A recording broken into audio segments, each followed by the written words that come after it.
তোমাকে আমার ভারী ভালো লেগেছে। হ্যাঁ গো, তুমি কি এখানে থাকবে কয়েকদিন এখন? যদি না তোমরা তাড়িয়ে দাও। থাকলে বেশ ভালো হয়। ওই আলমারির কোনো ইংরেজি বই আমি পড়তে পারি না, তুমি থাকলে অন্তত পড়ে শোনাতে পারো।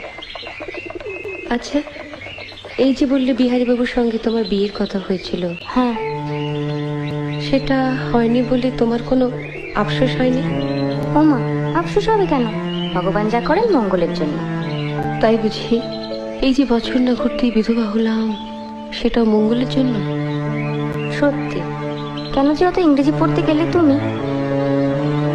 আবার ভাবো, তাহলে তো তুমি বরের কাছেই অন্য জায়গায় থাকতে, এখানে আসতেও না, আমাদের দেখাও হতো না।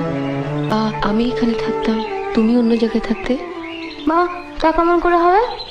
তোমার শাশুড়ি তোমার বরের সঙ্গে প্রথমে আমার সম্বন্ধ করেছিলেন, জানো? তাই বুঝি? তা হলো না কেন? ওই যে বললি, ঈশ্বর যা করেন মঙ্গলের জন্য।